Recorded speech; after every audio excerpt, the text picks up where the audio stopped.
Hello दोस्तों, हर हर महादेव, जय श्री राम। तो भीमाशंकर की कहानी भगवान शिव के छठे ज्योतिर्लिंग से जुड़ी हुई है, जिसमें महिषासुर के पुत्र भीम द्वारा देवताओं को परेशान करने और फिर शिव से युद्ध करने के बाद शिव के भीमाशंकर रूप में स्थायी होने की कथा है, जिससे भीम नदी का भी उद्गम हुआ। तो आइए इस भीमाशंकर ज्योतिर्लिंग की कथा को विस्तार से समझते हैं। तो आइए भीमासुर का जन्म कैसे हुआ इसको समझते हैं। तो त्रेता युग में दैत्यों का एक बड़ा कुल था, जिसमें महिषासुर नाम का भयंकर राक्षस रहता था। देवी माँ से युद्ध में महिषासुर मारा गया था। उसकी मृत्यु के बाद उसकी पत्नी ने अत्यंत कठोर तपस्या की थी। उसकी तपस्या से प्रसन्न होकर भगवान ब्रह्मा जी प्रकट हुए थे और उससे वर मांगने को कहा था।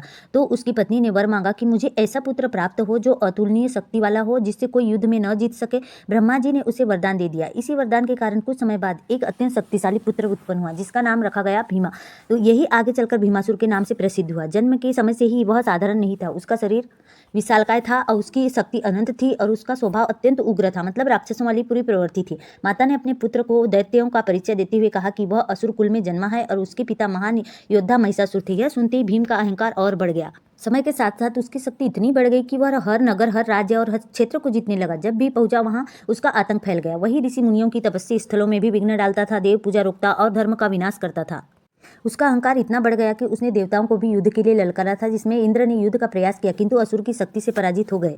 उसका आतंक इतना बढ़ गया था कि पृथ्वी पर धर्म पूजा अर्चना लगभग समाप्त होने लगी थी। उसी समय पृथ्वी पर एक अत्यंत धर्मप्रिय पुरुष रहता था, जिसका नाम था शिवदत्त। वह भगवान शिव का अनन्य भक्त था। सुबह शाम पूजा करता, शिव मंत्रों का जाप करता और धर्म पालन करता। उसका जीवन सरल और सात्विक था। उसकी पत्नी और पुत्र भी अत्यंत धार्मिक थे। एक दिन भीमाशंकर उसके क्षेत्र में पहुंचा। उसने सभी से कहा कि वे उसकी पूजा करें और उसे ही श्रेष्ठ माने। जब शिवदत्त को बुलाया गया तो उसने निर्भीक होकर कहा, मेरे आराध्य केवल महादेव शिव है, मैं केवल उन्हीं की पूजा करूंगा। यह सुनते ही भीमाशंकर क्रोधित हो गया। उसने शिवदत्त को कैद कर लिया और कहा, अपने शिव से कहो आए और तुम्हें बचाए। यदि वह आएंगे तभी मैं उन्हें देव मानूंगा। यह कहते हुए उसने शिवदत्त को एकदम प्रताड़ित करने लगा, परंतु शिवदत्त ने विपरीत परिस्थितियों में भी अपने आराध्य से विश्वास नहीं छोड़ा। उसने शिव का स्मरण करते हुए गहन भक्ति भाव से भगवान की प्रार्थना की, तो भगवान शिव प्रकट हुए। भक्तों की पुकार कभी निष्फल नहीं जाती है दोस्तों। तो शिव की दृष्टि जब भक्त पर पड़ती है तो वे तुरंत उसकी रक्षा के लिए उतर जाते हैं।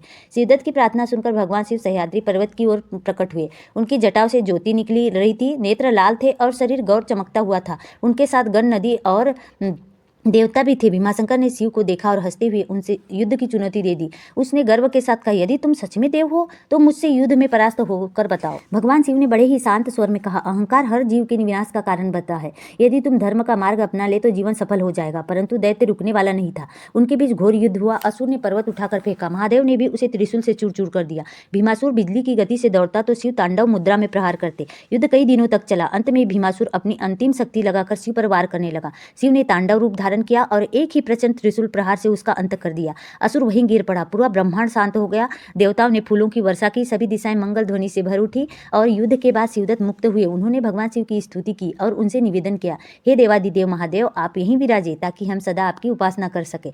शिव कृपावश उसी स्थल पर लिंग रूप में प्रकट हो गए। तब से वह स्थान भीमाशंकर ज्योतिर्लिंग कहलाया। कहते हैं कि युद्ध के बाद भगवान शिव के शरीर से निकले घाम से एक नदी प्रवाहित हुई, जो आगे चलकर भीम नदी कहलाई। भारत भूमि में जहाँ जहाँ पर भी धर्म, भक्ति और आस्था का प्रकाश फैलता है, वहाँ शिव भगवान का स्वरूप किसी न किसी रूप में प्रतिष्ठित होता है। शिव के 12 ज्योतिर्लिंगों में से एक विश्वविख्यात यह भीमाशंकर है, जो सह्याद्री पर्वत श्रृंखला की ऊंचाई पर घने जंगलों और प्रकृति की गोद में विराजमान है। और यहाँ से श्री गंगा, भीमा और चंद्रभागा जैसी जलधाराएं भी बहती है।